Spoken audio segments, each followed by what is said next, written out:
तो ये हमारा लेक्चर नंबर 9 है इलेक्ट्रिसिटी और मैग्नेटिज्म का।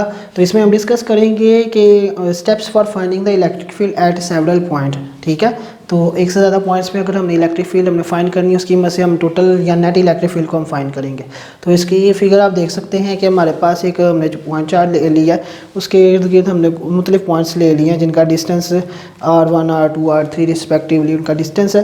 तो उधर हमने क्या करना है, इलेक्ट्रिक फील्ड हमने फाइंड करनी है। तो उसकी मदद से हम टोटल या नेट इलेक्ट्रिक फील्ड फाइंड करेंगे। तो स्टेप 1 वो क्या कहता है, वो कहता है separately calculate the electric field at various points. ठीक है, तो सबसे पहला स्टेप हमने क्या करना है, इसको हमने मुख्तलिफ पॉइंट्स पे हमने इलेक्ट्रिक फील्ड को फाइंड करना है और सेपरेटली भी फाइंड करना है। फिर हमने क्या करना है, इनको वेक्टरली ऐड भी करना है। तो जब हम नेक्स्ट कुछ आने वाले नेक्स्ट लेक्चर्स में हम डिस्कस करेंगे ना, इसकी जो एग्जांपल्स वगैरह हैं, तो उसमें ये चीज़ बहुत इस्तेमाल होगी। हम उसमें वेक्टरली इनको हम देखेंगे, ऐड भी करेंगे क्योंकि इनका असर होता है। अच्छा, फिर हम क्या करेंगे, वेक्टरली ऐड करेंगे। तो इसी तरह हमारे पास अगर हम प्रिंसिपल सुपर पोजिशन वो इसमें भी अप्लाई होता है। वो क्या है, हमारे पास के जो टोटल इलेक्ट्रिक फील्ड होगी, the net electric field is equals to the sum of all partial electric fields.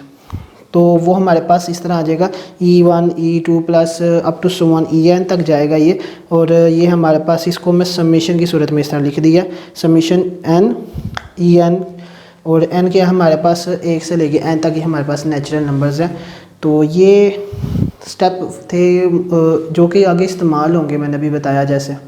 तो इसमें हमारे पास जब हम एग्जांपल्स करेंगे तो ये अब इस्तेमाल होंगे। अब तक हमने जितना भी पढ़ा है ये अपने सारे देख लेने, अपने कंसेप्ट्स क्लियर करने हैं। छोटी छोटी चीज़ें कोई इतनी मुश्किल नहीं है, और ये छोटी छोटी चीज़ें ही आगे जाके अगर आती हों तो बड़ी आसानी पैदा कर देती हैं, अगर ना आती हों तो कन्फ्यूजन पैदा करती हैं।